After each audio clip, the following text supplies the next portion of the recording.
Bienvenidos a Delfino con Negocios, soy Giovanni Delfino y hoy estamos en otro episodio de Naranja Live desde Washington y por supuesto con Leonel Paredes desde Buenos Aires. ¿Cómo te encuentras, Leonel? ¿Cómo estás, Delfino? Giovanni, perdón, todo bien. La costumbre, todo bien, muy bien. La verdad re bien, o sea, con bastantes novedades, por lo que estamos viendo, el mundo está bastante desconcertado, agitado, ¿no? Así es, muchas noticias, muchos cambios. Y además tenemos muy buenos invitados para el día de hoy. Tenemos a Carlos Rothenberg, productor teatral desde Argentina, así como Pablo Rossi, periodista y escritor de Argentina también, con quienes hablaremos un poco sobre sus historias, sus perspectivas, y conocer un poco qué es lo que ellos piensan desde cada uno desde sus áreas. Pero vamos primero rápidamente a las noticias más importantes. Primero, tenemos en lo que es la criptomoneda, se espera caída del Bitcoin. Subió a unos nuevos récords de casi 10.000 por Bitcoin. Esto podría significar una caída aún más grande muy pronto. Además, el Banco Central de China también está cada vez más cerca a sacar su propia criptomoneda, así como Estados Unidos, también la Reserva Federal ha anunciado que muy pronto va a también sacar su propia moneda. Esto pondría en jaque al Bitcoin, ya que cada uno de los países, así como muchos otros países, están desarrollando su propia criptomoneda para poderlo regular y poder controlar un poco más la difusión de ese tipo de monedas digitales, lo cual podría hacer que monedas como el Bitcoin terminen siendo monedas ilegales y tendrían que cerrar, probablemente. Sí, no, es sumamente interesante. También te llevo a otro, a que, bueno, todo lo que fue el martes negro de esta semana, que, bueno, Tesla prácticamente cayó 20 puntos en Wall Street, o sea, y todo el mundo se empezó a replantear hasta dónde estaban bien valorizadas las acciones de estas empresas tecnológicas que eran las antiguamente .com. Y entonces, bueno, parece ser que un directivo de Tesla que tenía un montón de acciones las vendió y se desplomaron completamente y bueno, y a su vez se empezaron todos a replantear si Facebook, Apple o Amazon estaban bien cotizadas y bueno, y ahí empezaron a desplomarse un montón, o sea, en cadena un montón de acciones que bueno, fue bastante complejo, más allá que ahora, bueno, empezaron a repuntar un poquito de vuelta, pero no nos olvidemos que en un año prácticamente subieron casi un 300% las acciones. Era tremendo. Así exactamente, y esto no porque haya sucedido algo con la empresa, necesariamente simplemente estamos hablando de expectativas. Lo que está sucediendo es que hay un sinceramiento en el valor de las acciones, dado que, bueno, se sabe que, como dijiste ya, Leonel, que algunos directivos están vendiendo acciones aprovechando el alto valor de las acciones porque lo ven como un valor bastante alto para la situación actual, entonces aprovechando van a vender las acciones para hacerse de capital y entonces ahí es cuando a veces suceden este tipo de casos en los que se crea una tendencia, ¿no? Además también vemos en el Perú, se ve con muy buenos ojos en la subida en el valor del oro y la plata, ya que Perú es uno de los más grandes productores de ambos metales en el mundo, y esto le va a permitir poder recuperarse más rápidamente y más eficientemente también al cierre que sufrió durante un buen tiempo. La recuperación podría ser mucho más alentadora para el Perú muy pronto. Tal cual, y después tenemos la otra que fue la más conocida en estas últimas horas, que Oxford y AstraZeneca suspenden los ensayos de la vacuna por el efecto adverso a un paciente en el tema del COVID. Vos ahí, eso también te quería también preguntar, o sea, ¿cómo está la situación allá en los Estados Unidos? Esto complica mucho las cosas, ya que como dijiste ya, AstraZeneca está deteniendo las pruebas, dado que uno de los participantes de estas pruebas de la nueva vacuna ha desarrollado una enfermedad inexplicable, y entonces eso ha llamado mucho la atención. Están esperando que ojalá no vaya a suceder con otros pacientes. Están deteniendo todo, esperando resultados en otros pacientes. Esto podría detener la expectativa que se tenía de que Estados Unidos pueda sacar una vacuna muy pronto, una vacuna para el 1 de noviembre, antes de las elecciones, que reduzca también digamos, un poco el miedo que hay en el mercado, la incertidumbre, y además poder competir con otros países del mundo que están sacando ya también sus vacunas, ¿verdad? Tal cual, tal cual. Así que si te parece, no sé, Giovanni, ¿querés ir con el primer invitado? Claro que sí. El día de hoy tenemos a el excelentísimo Carlos Rothenberg, productor teatral desde la Argentina. Carlos es un muy conocido experto en inversionista y productor en lo que es el mundo del teatro desde la Argentina. Bienvenido, Carlos, ¿cómo te encuentras? Hola, ¿qué tal? Buenas noches. Muy bien. Muy bien. Carlos, un gusto. Bueno, nada, la primera pregunta, ¿cómo te agarró el COVID? El tema de lo que es, primero, bueno, antes que nada, contarle un poco a la audiencia quién sos, cómo empezaste con el rubro teatral, cómo te iniciaste en tus comienzos. Después vamos con las otras preguntas. Estaría bueno que nos cuentes un poquito cómo empezaste con el tema del teatro, empezar a ser productor y demás. Producto de una vocación, no pertenecía a una familia del espectáculo, tengo hoy 63 años, comencé a los 17 profesionalmente, pero podríamos decir que mientras iba a la escuela, tanto a la escuela primaria como a la secundaria, siempre me interesó más conocer lo que tenía que ver con el mundo empresarial del espectáculo que con las materias que se me ofrecían en la escuela. A veces digo que siempre pasé de grado o de año en los dos periodos escolares porque había que cumplir con eso, obviamente, había que estudiar. Pero lo que más me interesaba era conocer fundamentalmente el negocio de la exhibición de cine. Raro, ni siquiera la de teatro. De chico era la del cine. Después el cine cambió tanto en el mundo que seguramente eso me habrá influido para mutar por el teatro. Pero en definitiva fue lo mismo. Pensé de chiquito que quería ser exhibidor de cine y de grande, hace 45 años, soy exhibidor de teatro. Claro que sí. Lionel nos comenta resulta que eres un influyente experto en lo que es el teatro, inversionista, además, productor, el teatro en la Argentina. Coméntanos un poco, además, cómo ves las tendencias, cómo ha estado últimamente, en los últimos años, la industria del teatro en la Argentina, y cómo es que encuentran y reciben el COVID en esta nueva situación en la que estamos atravesando, ¿cómo lo ha impactado? A ver, el teatro es una actividad que relativamente goza de buena salud en Argentina. Cuando digo relativamente es porque esta tiene una proporción en cantidad de habitantes y turismo como para saber si funciona o no funciona. Por ejemplo, la meca del musical, que es Nueva York, sabemos cuál es el porcentaje de turistas americanos y del mundo que llegan, y se refleja también en lo que nosotros llamamos el borderó. El borderó es la taquilla, es la venta de entradas. Aquí en Argentina realmente estamos lejos y estamos geográficamente en un lugar que nos hace trabajar para nuestros connacionales. Más del 99% de la gente que concurre al teatro en este país son los argentinos. Entonces, eso limita por un lado el tema del idioma. Aquí, por ejemplo, a diferencia de Estados Unidos, es uno de los pocos países que tienen buen teatro, pero que la comedia musical no funcionó, no prende.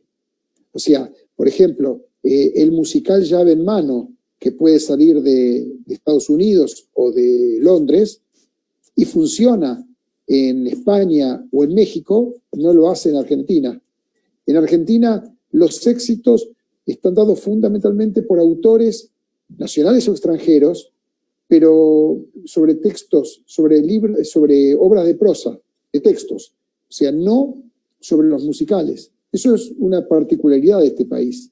Por eso no es atractiva Argentina para la producción musical mundial. Ahora, con respecto a la concurrencia de público, al ser el cliente, entre comillas, argentino, está muy ligado a la situación económica del bolsillo hogareño argentino. Entonces, si uno mira los más de 100 años que tiene nuestra sociedad de empresarios de teatro, que sería algo así como la Liga de Teatros de Nueva York, SUPAR, vamos viendo que en cada periodo del país económico tuvo su correlato en la concurrencia de público al teatro. No quiero gastar estos minutos en dar esos números que los tengo, pero sí decirles que siempre coincidió una cosa con la otra. Y en los últimos años también coincidió, después de una explosión de consumo que tuvo Argentina entre el 2005 y el 2011, que también se dio nuestra actividad, una meseta del 2011 al 2015, un cambio de gobierno y una baja en el consumo, también en nuestra actividad, de un 29% en 4 años, 2015-2019, y ahora en este 2020, que sobre una economía entonces dura, para mal, viene a impactar esta pandemia que no tiene ningún tipo de comparación económica con otras caídas de nuestra actividad, porque directamente lo nuestro es ingreso cero, costo hundido. No hay un paliativo. El otro día a un empresario que se dedica a lo que tiene que ver con la producción y venta de café, le decía, vos podés tener un 50% de las ventas porque tenés cerrados restaurantes, hoteles, confiterías, pero tenés el 50% abierto, que suponen los almacenes, supermercados y todo lo que tiene que ver con el consumo hogareño. En lo nuestro no. En lo nuestro son los edificios abiertos o cerrados. Y da lo mismo el teatro de Washington, los teatros de Nueva York, lo del West End de Londres o lo de la Gran Vía de Madrid. Lo mismo pasa en Argentina, todos cerrados. ¿Y crees, Carlos, que es la peor crisis teatral del mundo en los tiempos que se está viviendo? O sea, ¿cómo está afectando esto? Es que no tiene comparativo, sí, seguro. Seguro, es la primera vez en la historia de la humanidad que todos los teatros del mundo conmemoraron el Día Internacional del Teatro en marzo, con todos los teatros del mundo cerrados. Incluso buscando historia en nuestra actividad, por ejemplo, en la pandemia que significó la gripe española 100 años atrás, 1918-1920, doy el ejemplo de Argentina. En Argentina seguía habiendo teatro, porque para que sea pandemia no tiene por qué ocurrir en todos los países del mundo y en todos los continentes, como fue esta vez. Y sobre todo por un tema que es de bastante sencilla explicación. Acá hay 2 tipos de trabajo de lo nuestro. Lo que significa el trabajo en lo que en Argentina llamamos la relación de dependencia, que es el personal que los 12 meses del año tienen su empleador y están cubiertos, y concretamente significa dentro del costo hundido de las empresas hay que cumplir con la ley y obviamente pagarle a toda la gente. Acá abro un paréntesis, en Argentina existe el ATP en esta pandemia, que significa un aporte a la cuenta sueldos por parte del Estado de hasta el 50% de los salarios, con un tope de 2 salarios mínimos vital y móvil. Pero eso, que es una parte del costo hundido al que hacía referencia, obviamente cubre a una masa crítica de trabajadores fijos. Pero la gran problemática pasa en lo que da la razón de ser a nuestra actividad, que son los artistas, los autores, las escenógrafas, las directoras, los productores ejecutivos, los músicos, todo aquel que no tiene un empleador y que podríamos llamarlo trabajadores eventuales, porque se reúnen para un espectáculo determinado en cualquier país del mundo. Al no existir los proyectos, obviamente no hay empleador. Al no haber empleador, ahí sí hay una masa crítica enorme de puestos directos totalmente bajo nivel de flotación y también, por supuesto, millares de trabajos indirectos que el público, cuando nos sentamos como espectadores a ver teatro, ni pensamos, pero que, para decirlo mal y pronto, confluyen desde los pegadores de afiches, carteles de los espectáculos teatrales, hasta aquel que atiende el candy bar o que vende el hot dog en un festival de música. Por eso digo que la cantidad de miles de puestos de trabajo que en el mundo esta crisis trajo es realmente inconmensurable e incluso me animo a decir, para ponerle color, que no puedo terminar de hacer la cuenta porque no conozco ninguna calculadora que tenga tanta cantidad de ceros como para hacerla. Claro. Si tomamos en cuenta, que muchas industrias, muchos sectores están respondiendo a la actual situación con innovación, tratando de innovar utilizando tecnologías, utilizando alternativas. Hasta estamos viendo que está retornando el autocine como una respuesta a la falta de cines convencionales hoy en día. ¿Cómo ves o qué tendencias ves que podrían darse como respuesta a la situación que estamos atravesando, como una manera del teatro de poder surgir bajo las actuales situaciones, ¿no? A ver, así como en este momento yo expliqué de los trabajadores, que eran dos grupos bien claros, los de relación de dependencia y lo que podríamos llamar eventuales, lo mismo pasa en nuestra profesión, porque esa pregunta puede ser respondida de una manera para quienes no tienen los teatros. Entonces, quien es un productor libre en el sentido que no tiene la carga del edificio teatral, lo puede ver con una óptica, que es la óptica netamente artística y eventual también.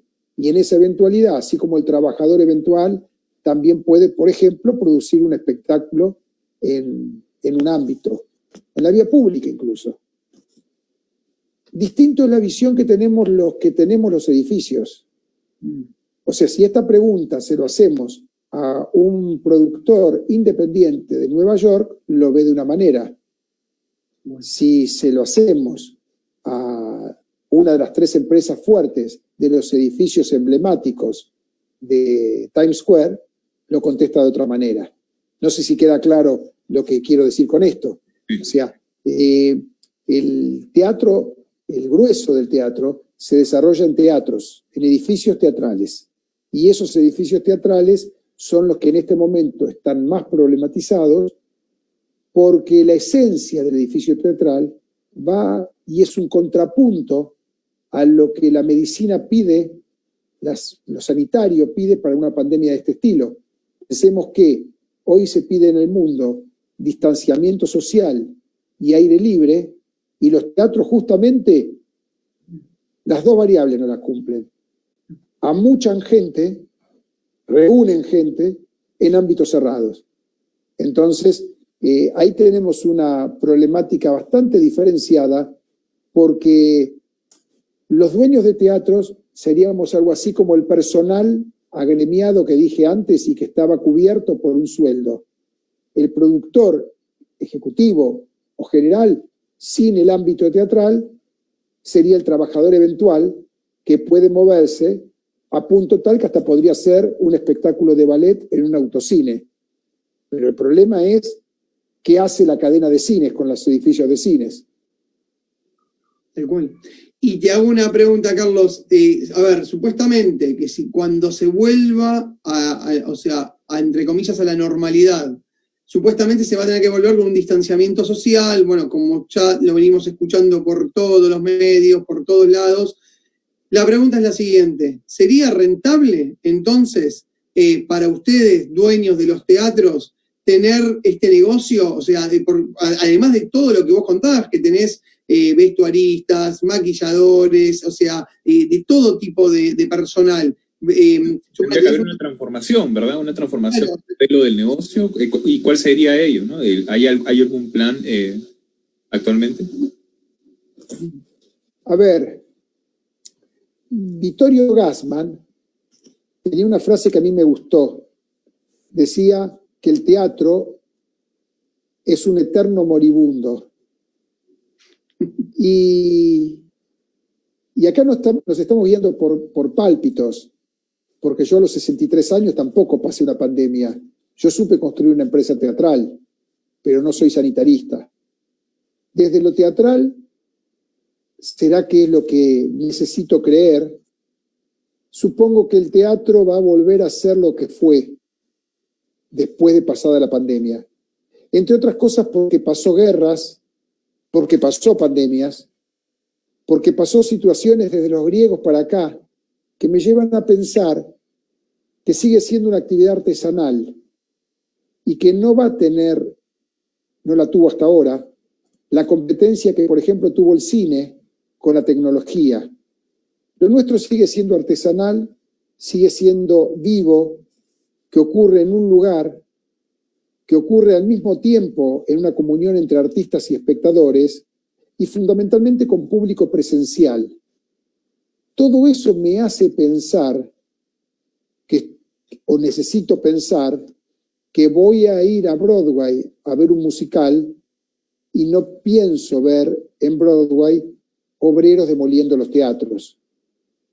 Porque para hacer eventos a través de la tecnología, fundamentalmente streaming, obviamente no hacen falta inmuebles ubicados estratégicamente en el mundo y con personal y gastos a cargo en las zonas más cotizadas de distintos países, porque es totalmente inviable desde lo económico.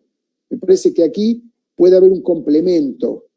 Puede ser que exista dentro de lo que es lo virtual, que a lo mejor mientras estamos dando una obra de teatro en lo que para nosotros es nuestra Broadway, la Avenida Corrientes de Buenos Aires, podamos ofrecerle en simultáneo a un público latino de Estados Unidos la misma obra y al mismo tiempo.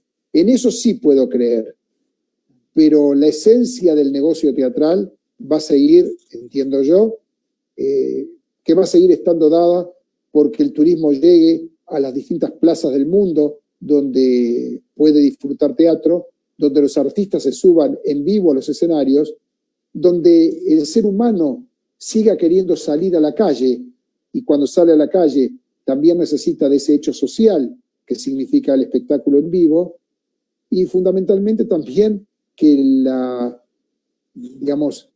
vivencia del vivo es en un punto bastante comparable con pedirle a los hinchas de fútbol que vean siempre el partido desde la casa, por televisión. Y te dicen que yo no soy futbolero justamente, soy teatrista, pero podrían ser compatibles, pero no es mi caso. Pero decía que el hecho vivo para un gran segmento de público sigue siendo la esencia de ese negocio.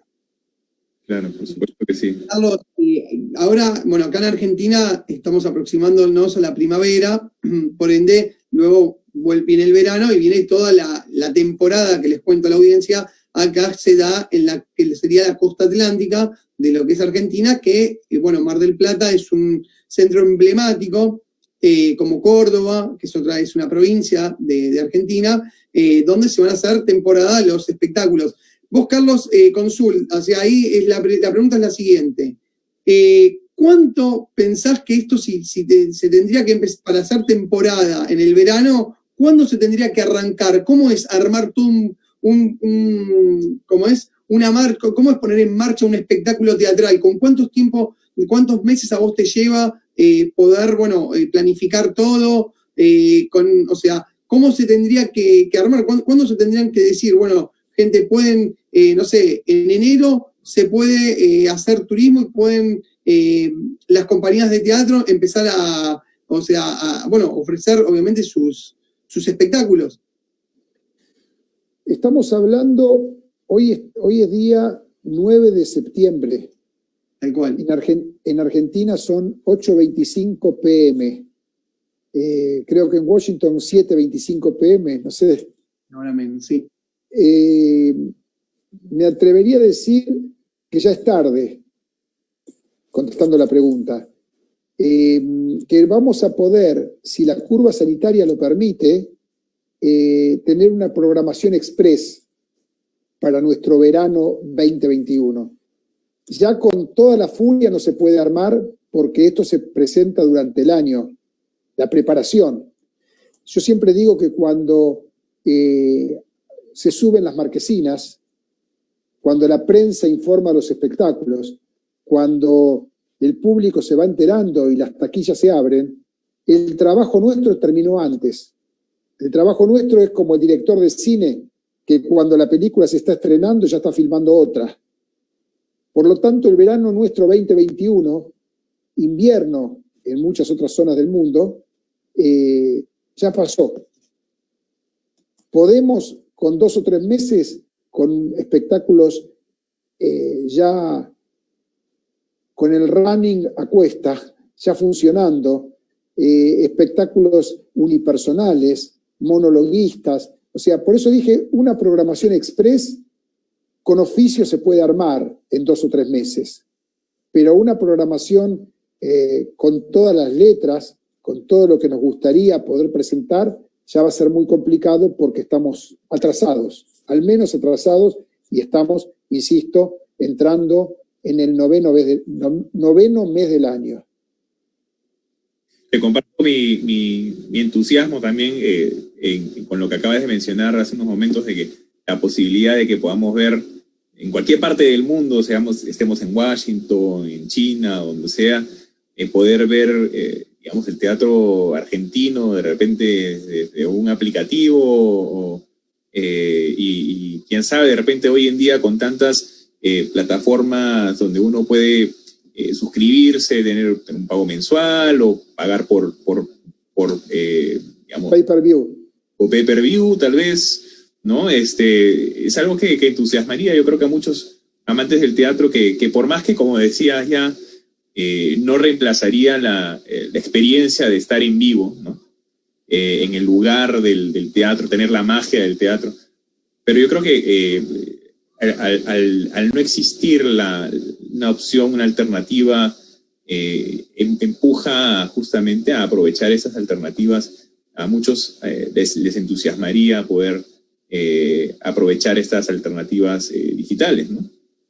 Sí, por eso dije recién que podrían ser complementos, ¿no? Complementarias. A ver, se me ocurre hacer una analogía muy rara. A veces uno va al médico y le pregunta qué es mejor o qué me tengo que hacer, una ecografía, una resonancia magnética o una tomografía computada. Y muchas veces el médico responde, depende de qué queremos investigar. A veces uno de los 3 sistemas depende para qué parte del cuerpo es mejor que otro, y a veces hacen falta 2 que son complementarias. Si me permitís, yo diría que para esto es un poco parecido en esta analogía médica que se me ocurre hacerles, y es, depende cómo querés disfrutar el evento, qué estás buscando, qué podés, porque si vos querés espiar desde allí el teatro argentino que se ofrezca en la noche que se abra, dudo que puedas hacerlo de otra manera que no sea la que estamos proponiendo, más allá de tus ganas de estar en vivo en una butaca al lado del Obelisco de Buenos Aires. Claro. Bueno. Muchas gracias. Algo que la última que te hago para también, o sea, no sé si vos después le querés hacer otra más, sí. Es hace una semana escribiste una muy linda carta abierta reflexionando sobre repensar en la actividad artística a razón de un gran productor que es Adrián Suar, que bueno, se ve, para la audiencia le cuento, es un gran productor argentino muy conocido que también está tecleando su productora prácticamente. O sea, me gustaría, Carlos, un poquito que, no sé si nos querés contar cómo se te ocurrió escribirla, no sé, te salió del corazón, o sea, cómo... Es muy simple, es muy simple. Por un lado, cuando aquí en Argentina se creó hace muchos años la Cámara argentina de productoras independientes de televisión, se llama Capit. La fundamos entre un grupo de 8 personas y yo fui su primer presidente. Después yo no seguí con televisión, yo soy antes de eso y después siempre empresario de teatro. Pero tuve un periodo que efectivamente me dediqué a un programa determinado, muchos años como productor. Y en el caso de Adrián Suar, lo conocí a través de sus padres cuando él tenía 11 años y conocí sus ganas. Entonces se me ocurrió, la verdad la historia es porque me invitaron a compartir con él un programa de televisión el último domingo, y yo no pude ir, expliqué que no iba a ir, y se me ocurrió que quería estar presente de alguna manera. Y me acosté sin imaginarme que me iba a despertar en la madrugada con un formato de carta abierta en la cabeza que me hizo levantarme de la cama, acercarme a la computadora, escribirla y dejarla en el aire. Bueno, ese aire hizo que la tomen todos los medios y por eso me halaga que también vos la hayas conocido, porque aunque no tenga mucho glamour lo que cuento, es producto de estar acostado sobre una almohada y pensarlo, nada más. Bueno, creo que salen las mejores ideas, siempre dicen, ¿no? Cuando te vas a dormir, o sea, la cabeza sigue pensando y bueno, te hizo... No, la verdad que es muy conmovedor y además, bueno, o sea, te solidarizás con todo lo que se está pasando a nivel artístico, que como dice Giovanni, o sea, creo que el teatro argentino es muy prestigioso, no sé, en mi caso, a mí me encanta el teatro, más que el cine, y llevar, no sé, yo tengo nenes y llevarlos a los nenes a un teatro y ver al actor en vivo, cómo actúa, porque es el vivo, el cine es muy lindo, pero bueno, sabemos que está grabado y ahí es puro vivo, es lo que estamos haciendo ahora nosotros. O sea, te puedes salir mal, te puedes equivocarte, pero bueno, creo que se vive otra cosa y creo que eso, mostrarlo al mundo, como vos decís, Carlos, complementar la obra en vivo y además poder hacer un streaming mostrando al mundo, porque hay gente que no viaja o que no puede, no tiene accesibilidad en otros países y poder ver el teatro argentino creo que sería magnífico. Sí, totalmente. Mira, te voy a hacer una confesión, si me garantizás que esta conversación es privada y nadie nos está viendo. Dale. Creo que sí. Pero quedan nosotros tres, ¿no es cierto? ¿Es una promesa? Yo soy empresario teatral hace 45 años, pero como espectador me gusta más el cine. No se lo digas a nadie. Está bien. Yo también quisiera hacerte una última pregunta antes de cerrar, y es que justamente hace unos días hablaba con un buen amigo peruano, por cierto, aquí en Washington, que también es un gran amante del teatro, para ser más específico, teatro lírico peruano, y él se dedica justamente a promover el teatro lírico peruano aquí en Washington, organizado durante muchos años. Creó una organización sin fines de lucro para promocionarlo y poderlo llevar a cabo aquí, y me comentaban, ¿no?, las difíciles situaciones en la que están atravesando con todo esto de la pandemia y pues tener que poner todo en pausa, ¿no? Y aquí, ¿qué mensaje le darías a tanta gente que está en este mundo, en esta industria del teatro, que te escuchan en Washington, en el Perú, en Argentina, en diferentes partes del mundo, sobre qué mensaje de aliento les podrías dejar o qué les podrías decir? Puedo decir lo mismo que me pasa a mí como persona, antes que como empresario teatral, donde vivimos una época por la incertidumbre de este maldito virus, que cambiamos el estado de ánimo incluso en el mismo día. La incertidumbre nos hace estar ambiguos. Uno cambia increíblemente, a todos nos pasa, me parece, a mí seguro, el estado de ánimo en el día. Tomaría los momentos que el estado de ánimo me permite hasta poder hacer alguna broma como la que acabo de hacer con ustedes, para decir y recordar que sirve mirar la historia. Y la historia mostró en nuestra actividad, como dije antes, que logró vencer incluso los momentos donde, y esto tiene mucho que ver, la aparición de la televisión en el mundo, de haber creído la gente del espectáculo en vivo que era el acabose. Y quedó claro que no, no solamente eso, sino que a veces se potencia una cosa con la otra. Mi mensaje es que tengamos talento, con talento en los roles artísticos de cada uno, también en los empresariales, porque es una comunión. Yo creo que un día la pandemia va a pasar. Y como la pandemia va a pasar, me quedo con un artículo que yo también leí de un economista, Víctor Coopers, que decía que cuando la pandemia pase, la verdad que lo reprodujo un periodista argentino, Carlos Burgueño, es el nombre del periodista argentino, y decía en ese artículo que cuando la pandemia pase, lo que hoy tenemos que pensar es cómo queremos ser recordados en cómo fue nuestro tránsito en la pandemia, cada uno en su rol. Yo lo leí y dije, como empresario quiero ser recordado con dignidad.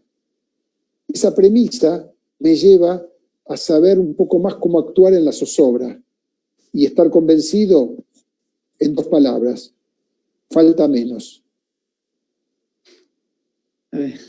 Perfecto, Carlos, por esta oportunidad. Esta entrevista, la verdad que queríamos conocer un poquito más de vos y que te conozcan, obviamente, más allá que sos exitosísimo en lo que haces como empresario, como productor, pero bueno, queríamos mostrarle un poquito a lo que es América Latina y al mundo prácticamente, quién sos y tus pensamientos. Así que te agradecemos muchísimo, ¿eh? Gracias a ustedes por la charla y hasta siempre. Dale, esperemos volver a tener, después de la pandemia, poderte volver a entrevistar ya con una obra en cartelera y que nos cuentes novedades, todas buenas noticias. Ojalá. Dale, un abrazo grande. Carlos, y espero que tengamos una vez más en el programa. Hasta la próxima. Hasta la próxima, suerte. Muy buena entrevista. Lindo lo que dijo a lo último, la verdad que muy conmovedor y además se las recomiendo, pueden buscar en internet, Carlos Rothenberg, Carta Abierta, creo que es una muy linda carta que escribió.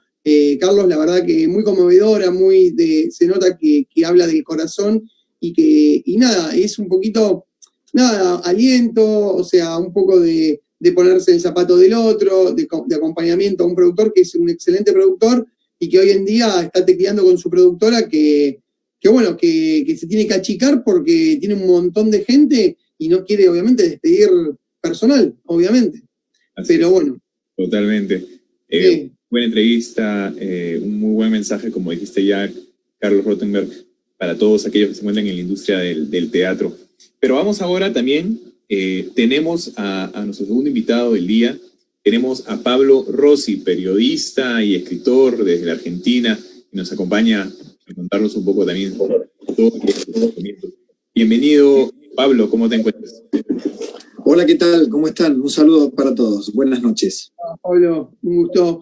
Bueno, ahí vemos, tus libros, tu biblioteca, sabemos que sos escritor, por eso también te invitamos, más allá de que sos un excelente periodista y estás en un programa sumamente exitoso en una de las radios más escuchadas en el país. ¿querés empezar vos, Giovanni, más o menos para... Pablo, una vez más, como dijo ya Leonel, bienvenido, y que quisiéramos poder conocer primero para todos quienes nos oyen tu historia. ¿Cómo empieza Pablo Rossi en esta industria? Cuéntanos un poco. Bueno, es mucho más simple que lo que a veces un currículum puede mostrar. Soy, ante todo, un hombre que le gustan las palabras, las letras.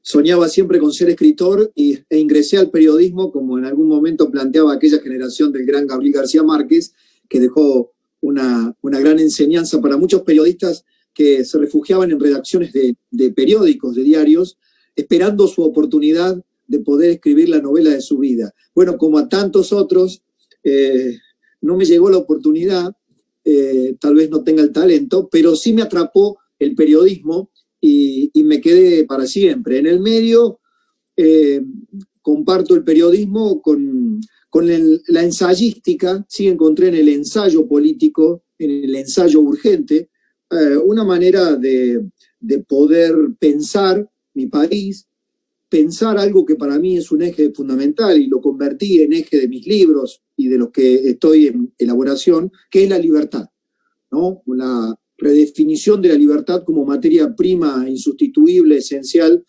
de nuestras repúblicas, en algunos casos fallidas y en otros casos en vías de desarrollo y en otros casos en declinación. Así que mi primer libro, con el que debuté, un pequeño ensayo, se llama justamente Libertad o Barbarie, alegato de resistencia.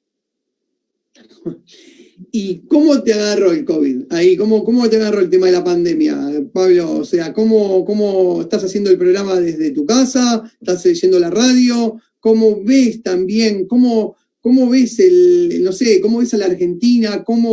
O sea, me gustaría tener tu opinión de cómo, a la Argentina y América Latina, porque no solamente la Argentina, creo que estamos todos metidos en la misma bolsa, todo el mundo. Bueno, primero la pandemia, en esto tenemos un síntoma global en donde inmediatamente ocurrió el encierro en cadena, el encierro como efecto dominó, independientemente de las decisiones que tomó cada país, digamos, cuarentena estricta, no cuarentena, en fin, pero fue un efecto dominó en donde de una forma u otra se alteró la vida de todos los ciudadanos del planeta, ¿no? Y por lo tanto se nos comenzó a parecer a todos la vida, la globalización en serio marcó con la pandemia un punto de inflexión en donde nos sentimos hermanados, creo, en la desgracia, en la fortuna en algún caso, porque hay gente que la aprovechó, hay gente que no, hay gente que perdió en el encierro mucho. En nuestro país, obviamente, ¿no? La economía se impactó muchísimo. Otros encontraron oportunidades en este cambio de vida. Bueno, pero todos tuvimos que adaptarnos a este encierro, a comunicarnos de esta manera, adelantar los procesos virtuales, el home working, el home office, a elevar la productividad o a buscar productividad en niveles que antes no sospechábamos que incluso podíamos tener. Yo aquí convivo en mi casa, tengo 4 hijos de diferentes edades, desde la universidad hasta la primaria recién comenzando, mi mujer que trabaja para una empresa multinacional, también desde aquí, en home office, todo el tiempo, estos 172 días. Y este es mi estudio de radio, de apariciones en televisión, este es mi lugar alrededor de mis libros. Y ya que estamos tocando el tema de la Sí, ¿nos decías? No, adelante. Adelante. Decía que, ya que estamos tocando el tema de la pandemia y cómo esto nos ha afectado a todos, ¿cómo ves, más allá de cómo nos está afectando, cómo ves que esto puede influenciar o digamos, cambiar la industria del periodismo también, de alguna manera en Latinoamérica?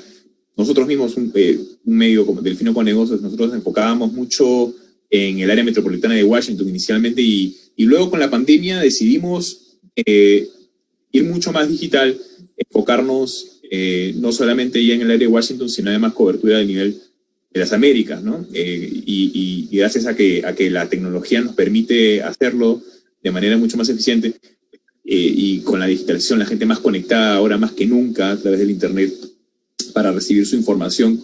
¿Cómo crees que esto también esté implicando o pueda tener implicancias en la industria periodística o de información en Latinoamérica mismo? Es un gran reto ya la industria, digamos, la transformación de formatos, tanto desde el punto de vista, obviamente, de los contenidos como de la comercialización en los grandes medios, se viene transformando en un desafío ya desde hace décadas. Creo que todo esto le pone una aceleración, coloca una aceleración en ese proceso de resultados imprevisibles. Porque desde las grandes cadenas hasta los medios más pequeños tienen hoy un formato, el formato del Zoom, el formato del Meet, digamos, ha reemplazado los grandes estudios. Hoy se hace televisión con mayor o menor calidad, como podemos estar haciéndolo en este momento, con medios tecnológicos que nos dan alternativas individuales para gestionar la comunicación. Y esa gestión de la comunicación me parece que pone fundamentalmente una impronta en la calidad. Digamos, ya no en la técnica, sino en lo que como medios podamos reflejar. ¿Qué estamos interesados en reflejar? Conocer las audiencias, en algunos casos más las audiencias de nicho, explorar, en todo caso, en el mundo multiforme de las redes, ¿no? Captar los momentos de la opinión pública. Hoy las redes se han convertido en caja de resonancia de los medios y en factores de nutrición de la información, ¿no? Aún con todo el caos y lo caótico y las fake news y los haters y, digamos, y todo lo que hay alrededor de las redes sociales son una materia prima insustituible porque ahí está, a mi juicio, ¿no?, la comunicación en estado puro y bruto, la comunicación horizontal plena de las sociedades lanzadas y de los individuos lanzados como sujetos de comunicación. Con lo cual es un gran desafío para los medios, digo, pequeños, medianos o grandes, poder seleccionar los contenidos para captar audiencias determinadas, ¿no? Y a partir de allí, con calidad, poder sostener cierta preferencia de esas audiencias. Con lo cual, la verdad que el futuro de los medios no me animo a aventurarlo.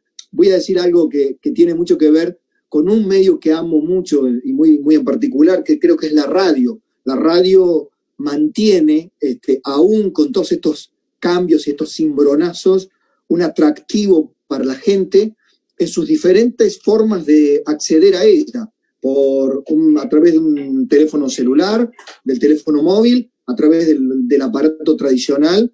Pero, por ejemplo, la radio es un acompañamiento en estos tiempos muy, muy importante. La imagen es insustituible hoy como mercado, pero la radio tiene esa impronta.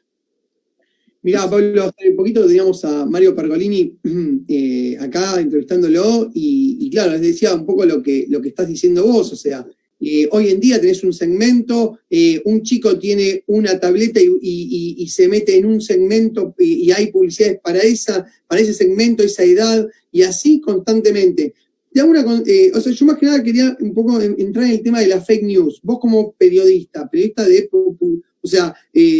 gran porte en Argentina, consultado, prestigioso, ¿cómo estás viendo la fake news hoy en día, lo que nos rodea? Creo que el tema del COVID y lo que es estar encerrados, creo que, no sé si compartís conmigo, se incrementó mucho más. Las mismas redes, por más que Twitter y Facebook no quieran asimilarlo, pero ellos son un medio de comunicación que también comunican. Y muchas veces, a Trump mismo, cuando sacó un tweet y no era muy confiable, Twitter no se lo bloqueó, pero se lo ocultó. O sea, ¿qué pensás vos? ¿Cómo ves eso? Y te agrego un detallito más.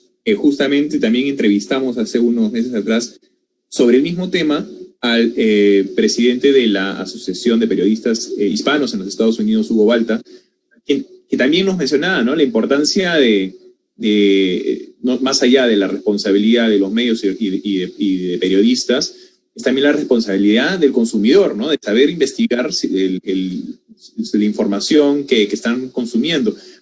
Coméntanos tu perspectiva también al respecto. Es muy, muy interesante y es un universo maravilloso que lo puedo abordar como profesional de la comunicación y también como padre.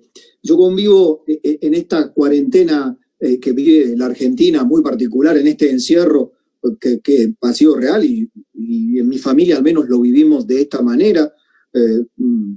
Aquí todos y con muy pocas chances de salir. Mis hijos consumiendo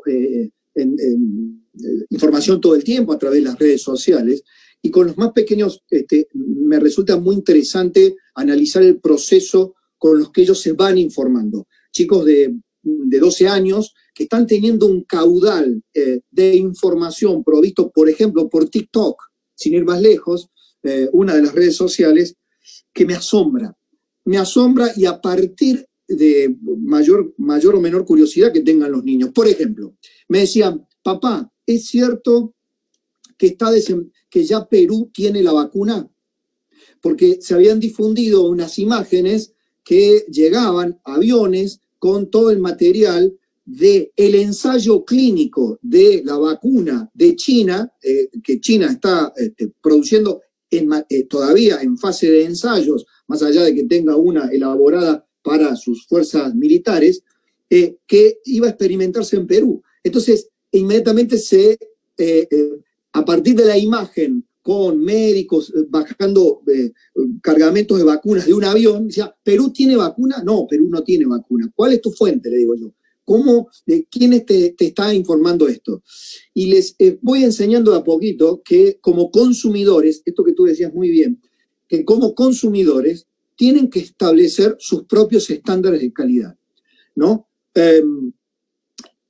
En realidad, como profesionales creo que podemos hacer poco menos de lo que ya hacíamos, o en todo caso tendremos que hacer algo más de lo que ya hacíamos con el manejo de la información que tenemos a mano. Y es duplicar. Si antes decías que tenías que confirmar al menos con 3 fuentes independientes una información importante, en esta oportunidad creo que hay que tomar recaudos equiparando velocidad, necesidad de producción de la información, toda la posibilidad que tengan las redacciones, los periodistas, de confirmar la información. Y como consumidores estoy de acuerdo. Es muy difícil establecer veracidad permanentemente o filtrar con filtros de calidad informativa todo el tiempo lo que va llegando a nosotros, lo que compartimos por WhatsApp, los que nos llegan a través de cadenas interminables. Lo que sí creo que cada consumidor de información puede hacer o tener ya, lo tiene naturalmente, un map de confiabilidad de tal medio, de tal sitio de internet en el cual yo considero o sigo a través de mis redes porque lo creo fiable, o de tal periodista que sigo en Twitter o que sigo en Facebook, en fin. Creo que el mapa personal de confiabilidad es una herramienta indispensable, porque los ciudadanos, sobre todo incluso los profesionales, que además de ser profesionales en algún rubro, somos interactuantes, también nuestra imagen se pone en juego en lo que compartimos, en los contenidos que nosotros compartimos, aun sea con un grupo de amigos. No sé si les pasará a ustedes, que cuando llega una información, soy el periodista del grupo y pasa a mí decir, bueno, ¿qué dice el periodista del grupo? O yo mismo, cuando tengo que compartir alguna de estas informaciones, uno tiene que establecer sus propios cánones. Bueno, allí, a ver, no podemos arribar a la dimensión de una empresa como Facebook o Twitter frente a Donald Trump tratando de manejar sus contenidos o indicar qué contenido es tóxico, nocivo. Los haters, por ejemplo, en la lucha que está haciendo Mark Zuckerberg con los contenidos que propaguen el odio, que propaguen la segregación, que propaguen, la violencia. También, además del algoritmo, además de los algoritmos, ¿qué otras herramientas tenemos para cuidado, para no coartar la libertad que tiene como insumo esencial la comunicación en red? Porque este es el doble desafío. Cuidado, porque no podemos avalar centros de censura, por más que nos prometan que son los más buenos y los más capaces de todo el planeta. Aún los grandes medios y los grandes centros de información no pueden erigirse en censores, aún nos parezca que tienen razonabilidad para hacerlo.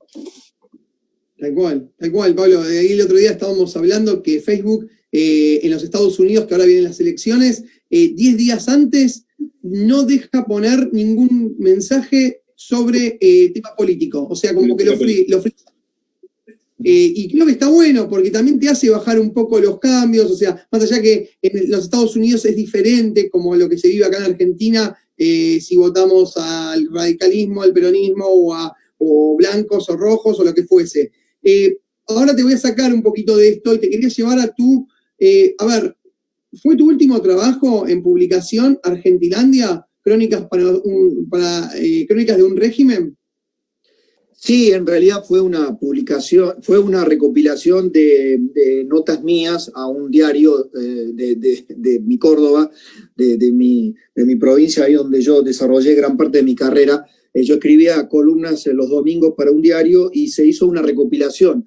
En realidad iba a formar parte de mi primer libro, esa recopilación, pero a los editores les pareció que era mucho más interesante publicar un panfleto, un ensayo duro como Libertad o Barbarie, sin el resto del contenido.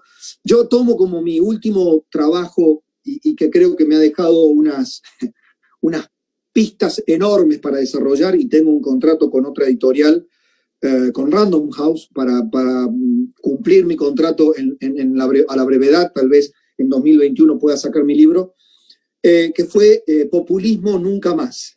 Como vaticinio no fue muy bueno, porque cuando escribí Populismo Nunca Más, la palabra populismo no se había extendido tanto. Escribí el libro en abril del año 2015. En la Argentina, por ese entonces, el kirchnerismo no había ningún indicio que pudiera perder las elecciones frente a Mauricio Macri, como de hecho ocurrió. Todo lo contrario. En abril, el oficialismo en la Argentina, el kirchnerismo, todavía era muy fuerte. Pero ese alegato por la República, Populismo Nunca Más, que lo digo para el público latino que no específico de la Argentina, rememora el gran libro del Nunca Más que se hizo como una bisagra para dejar atrás la dictadura militar, la última dictadura militar. El Nunca Más fue la elaboración del compendio de todas las atrocidades y las violaciones a los derechos humanos cometidas por la dictadura militar, casi una profesión de fe y de principios democráticos que fundó la democracia, la nueva democracia desde 1983 en Argentina.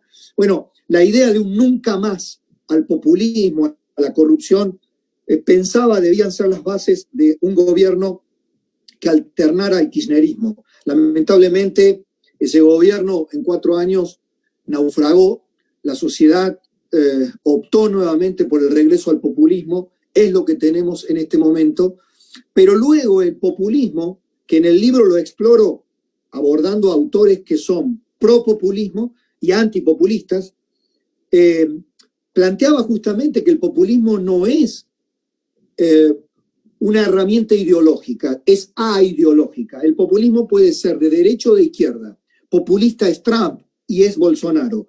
Populista es o fueron los Kirchner, Chávez.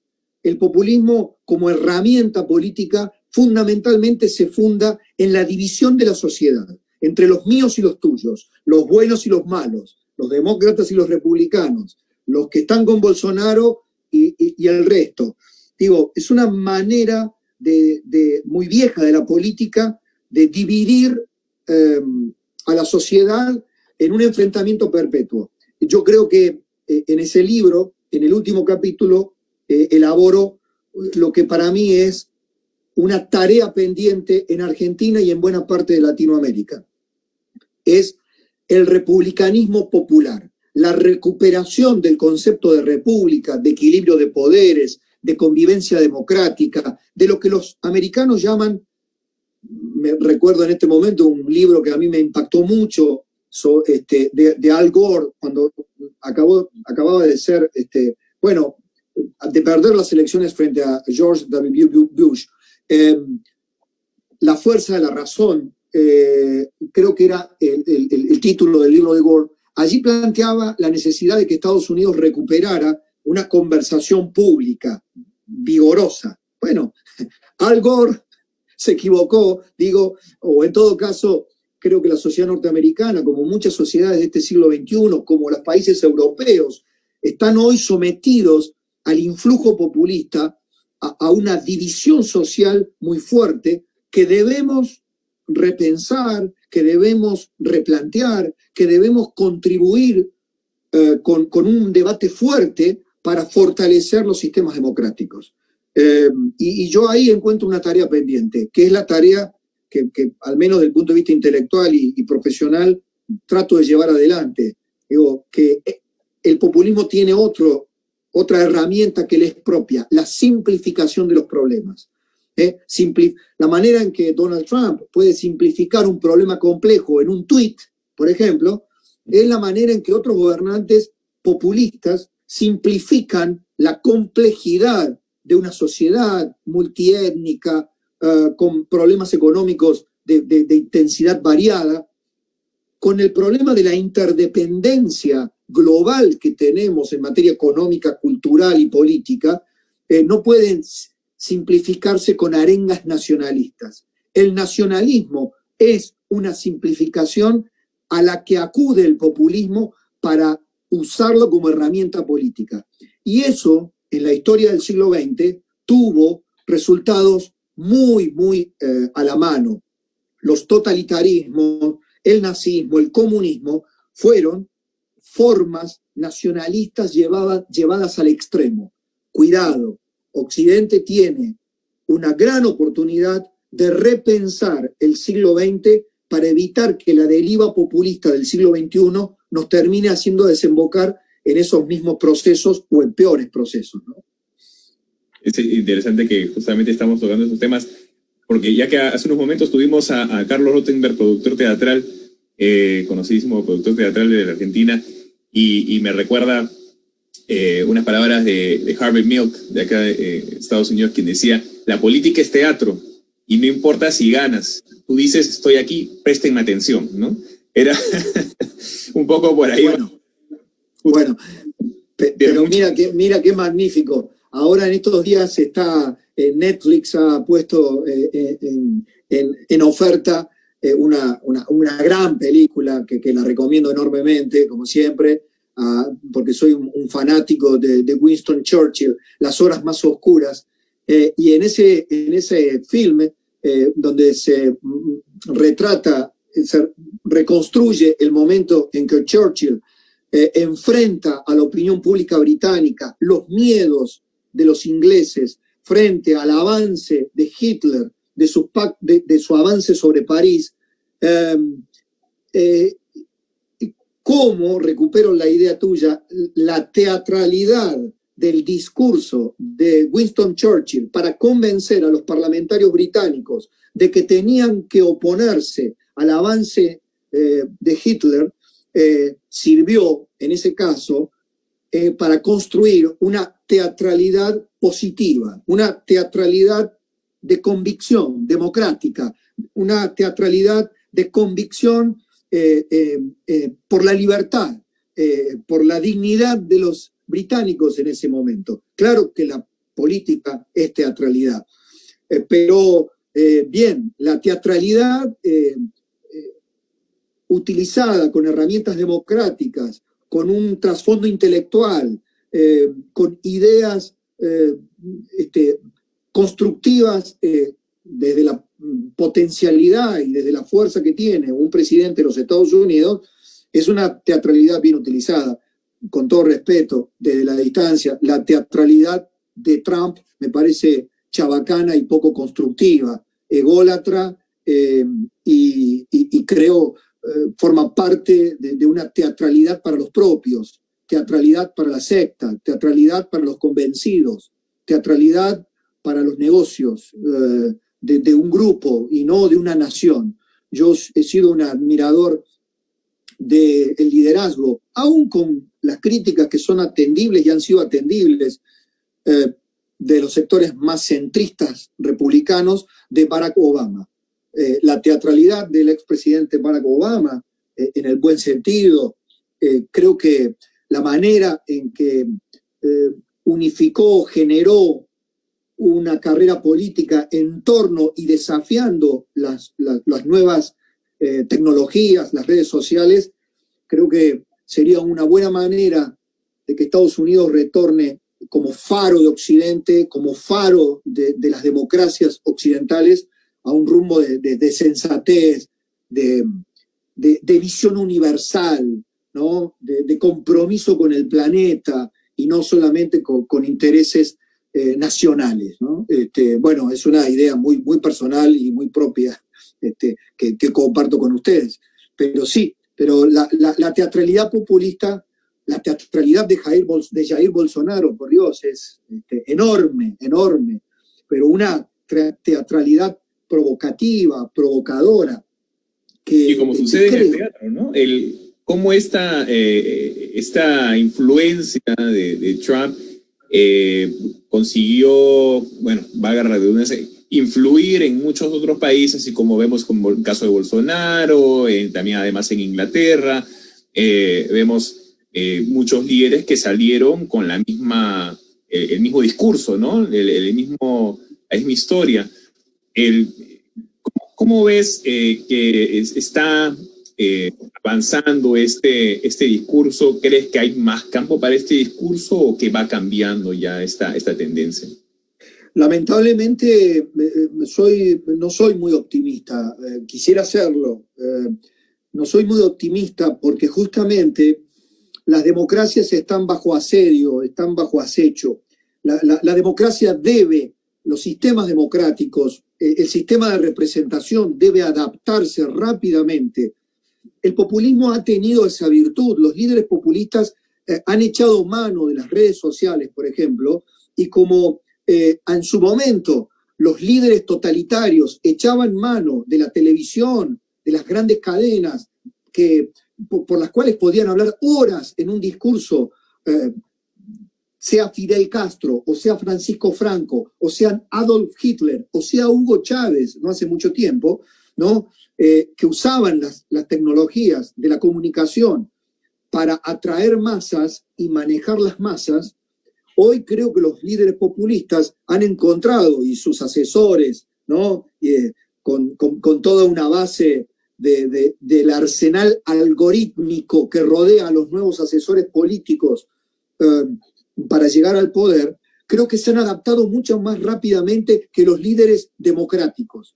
Entonces, el sistema necesita de líderes democráticos que hagan circular el discurso democrático, republicano, no populista, con atractivo, ¿no? Y que lo hagan atractivo. La idea de un republicanismo popular, claro, yo digo republicanismo y en Estados Unidos pensarán partido republicano, no. Hablo de la construcción de la república como concepto, ¿no? No, como concepto no partidario, equilibrio de poderes. Y no soy muy optimista porque justamente esta vida que llevamos de bombardeo de frases, ¿no? Todo se resume a un eslogan, a un tweet, a una imagen, a un pequeño video de TikTok. Bueno, es muy difícil que circulen las buenas ideas en un tiempo tan pequeño, ¿no? Pero creo que las democracias tienen que adaptarse rápidamente y los sistemas de representación para frenar el avance populista, ¿no? Los parlamentos, que forman parte esencial de la República, la administración de justicia debe adaptarse a los formatos de demanda de una ciudadanía global, ¿no? En esto creo que la tecnología debe entrar en el sistema democrático, en las instituciones democráticas urgentemente, para renovar, para oxigenar los parlamentos, el sistema de representación, el tipo de debate. En fin, creo que ahí hay un trabajo para hacer para que el ciudadano sea, así como es hoy consumidor global de productos de la economía global, sea consumidor de buenas ideas políticas a través de un sistema que se los provea, ¿no? Es algo filosófico, político, sociológico que habría que desarrollarlo, pero al menos puedo brindar una idea de lo que intento plantear. Y Pablo, ahí está buenísimo lo que planteás. Lo que pasa es que vos, sabiendo dónde estamos, en el país donde estamos, ¿y vos crees probable que se pueda hacer en América Latina? Porque, a ver, viste, todo lo que es América Latina es como que efectivamente creo que seguimos la misma trazabilidad de todos los, o sea, no sé, Perú también tuvo presidentes que fueron presos, Brasil lo mismo, creo que, no sé, o sea, o vos pensás que tema cultural no lo permitiría, no sé, ¿cómo lo ves eso? Porque está muy bueno lo que... La esperanza mía es que así como desde un garage alguna vez surgió un Jeff Bezos para terminar construyendo Amazon, así como tenemos startup en nuestro país también, así como un Marco Galperín creó Mercado Libre y hoy se transforma en un unicornio, y así como tenemos unicornios en América Latina creados en Brasil, en Perú, creo que hay que apostar a los unicornios democrático-institucionales. Creo que jóvenes volcados a la política, jóvenes emparentados con la tecnología, amigos de la tecnología, que así como están creando bitcoins, así como están creando monedas, criptomonedas, con una facilidad enorme, creo que toda esa inventiva que hoy se mete en el ducto global del mercadeo, de las finanzas, si una parte de ese porcentaje se volcara a la calidad institucional, a la transparencia de las administraciones, desde los pequeños pueblos, de la administración de un alcalde, de un intendente para nosotros, de un pequeño pueblo, hasta los gobernadores. Si la tecnología puede servir para dar mayor transparencia, para hacer una interacción de control de gestión con los ciudadanos mucho más eficaz, creo que la democracia estará salvada.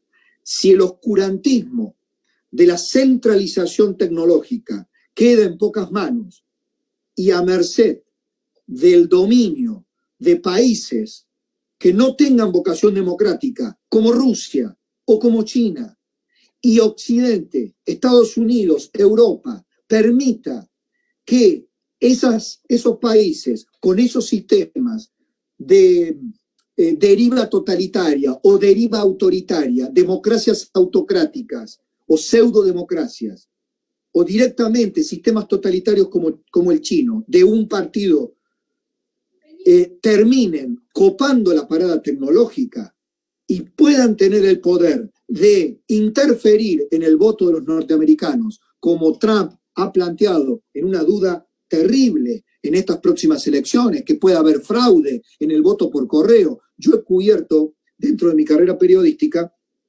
no menos de 5 elecciones en los Estados Unidos. Las últimas 5 elecciones estadounidenses he estado cubriéndolas como periodista o en Washington o en Nueva York. Conozco el sistema de voto norteamericano por correo. Infundir miedos, generar miedos en el sistema por parte de una fuerza populista, invocar la capacidad que pueda tener Rusia a través de hackers para poder influir en la elección, es terrible, y son los nuevos desafíos que los sistemas democráticos deben conjurar. Yo creo que, volviendo al punto de América Latina, aquí nuestras democracias están pseudo desarrolladas, aquí tenemos, somos proclives también a la corrupción de nuestras economías, a la debilidad institucional. Pero confío, ¿sabes qué, Leonel? En algo que le digo, el otro día daba una charla para chicos de la escuela media, del nivel medio, de la secundaria, y le decía, chicos, ustedes hoy están relacionados con chicos de su misma edad en Tokio, en Estados Unidos, en Gran Bretaña, en Finlandia, en Brasil y en Chile. Construyan una ciudadanía global con estándares globales. De esa manera, fortaleciéndose globalmente con estándares globales, van a poder reformar su pequeña aldea. Nosotros tenemos que reformar nuestra pequeña aldea, pero haciendo, buscando nutrirnos de lo mejor que puedan brindarnos otros demócratas, otros jóvenes, otros adultos en otras partes del mundo. Mirá, Pablo, el otro día teníamos al profesor de Pablo y te decía exactamente lo mismo, pero con la economía, que salimos justamente haciendo lo que vos decís, abriéndonos, uniéndonos, salimos de todo esto en los que estamos los países de América Latina metidos. O sea, porque la verdad que uno ve, bueno, el COVID prácticamente dejó a la vista un montón de problemas, tanto de Argentina, Brasil, de todos los países, prácticamente de América Latina. Algo que falta mucho, creo que también en nuestros países es abrir mucho más espacios de diálogo sin llegar a la violencia, sin llegar a la discusión, digamos, a los conflictos, ¿no? Yo creo que falta esos espacios de diálogo de antes, ¿no? De cuando uno podía intercambiar ideas y no tener probablemente las mismas, no concordar en las ideas, pero se podía conversar, ¿no? Se podía Totalmente de acuerdo. Mira, totalmente de acuerdo con este punto que está planteando. Si en el mundo económico de las grandes empresas la cooperación hoy es la regla, los nuevos liderazgos están planteando líderes con mucha inteligencia emocional. Hoy la inteligencia emocional de los nuevos líderes para las grandes empresas es mucho más importante y a veces que la propia capacidad técnica. Tener un líder con inteligencia emocional para una gran empresa a veces es mucho mejor o más productivo que tener un experto técnicamente en una determinada área, pero con poca inteligencia emocional. Y la inteligencia emocional aplicada en la empresa es, entre otras cosas, cómo lograr la cooperación más amplia para mayor productividad de todos los eslabones de la empresa. Bueno, lo mismo debiéramos aplicar como remedio a nuestras sociedades. Poder reencontrar el diálogo cooperativo con el que piensa diferente, no piensa exactamente como yo, tiene una idea diferente, pero con un objetivo común, debe ser ese trazo, ese camino a transitar. La idea de la cooperación democrática. Hay alguien, un filósofo, el filósofo israelí Harari, al que sigo con devoción y no soy el único, es uno de los pensadores que inspiró a Barack Obama, ¿no? Con su libro Homo Deus o De animales a dioses, que plantea algo muy interesante. Lo he leído en un artículo a partir de una entrevista en plena crisis del COVID, acerca del mundo del futuro, cómo será el mundo post-pandemia. Y él plantea una apuesta a la cooperación internacional, a la cooperación de los países democráticos, a la cooperación de Occidente. Y en este caso digo, a la cooperación del lenguaje democrático, de los actores democráticos. Justamente el diálogo cooperativo es la propuesta a presentar en cualquier elección de cualquier país a la confrontación populista. El populista va a buscar la confrontación, la construcción de un enemigo. El que piensa diferente y no igual a mí será un enemigo, no será uno como yo. Eso piensa de manual el populismo. El populismo confronta, no coopera. Las fuerzas democráticas deben recuperar el diálogo cooperativo como propuesta de base. Y a partir de allí, bueno, establecer diferencias, cómo saldar esas diferencias. Creo que los países con sistemas parlamentarios pueden llegar a tener mayores chances, pero en nuestros países de América Latina, con fuerte tradición presidencialista, debemos encontrar maneras de que los partidos políticos recuperen esa impronta, la del diálogo cooperativo democrático. Igual, Pablo. Y la última, y ya te dejamos tranquilo, ¿y las elecciones americanas, esta vez las cubrís desde tu casa o vía streaming, vía online, ¿no? No, bueno, en mi anterior yo trabajé para una gran radio y estoy en la radio más importante de la Argentina, que es Radio Mitre, obviamente. Toda esta tarea la hacía en mi otra radio, en el otro medio en que trabajaba, Cadena 3, otra gran radio de la República Argentina. bueno, tenía como modalidad tener enviados especiales. Yo hacía mis programas junto con otro colega que hacía su programa matutino, yo hacía de mitad de jornada y el de la tarde. Entre los dos hacíamos 3 programas directamente desde Washington o directamente desde Nueva York. En tiempos en que no había Zoom y en tiempos en que fue una radio pionera en llevar el micrófono a otras partes del mundo. Ojalá tenga la chance. Extraño mucho viajar y lo que eso significa. Pero bueno, hoy estamos todos en esta realidad donde nos movemos solo a partir de esta cooperación tecnológica que es el Zoom, por ejemplo. Igual está bueno porque creo que abrió, a ver, yo el otro día estaba viendo a Chopra dando una charla por Facebook y la verdad que hay gente que en su vida se iba a imaginar poder escucharlo y verlo. Eso creo que para mí es pero fascinante porque, o sea, y así con un montón de personajes que vos capaz que, no sé, que querés, no sé, se presentan en un estadio o en algún teatro y es imposible poder tener una entrada, o sea, y creo que eso también está bueno y es fascinante de lo que abrió. Creo que está bueno también, o sea, el lado positivo de toda esta crisis sanitaria, pandémica del mundo. Creo que lo positivo ha sido eso, sin lugar a dudas. Desde una universidad que ha abierto sus archivos y sus contenidos, o un museo que te permite un recorrido virtual, o estas posibilidades de acceso, creo que han sido...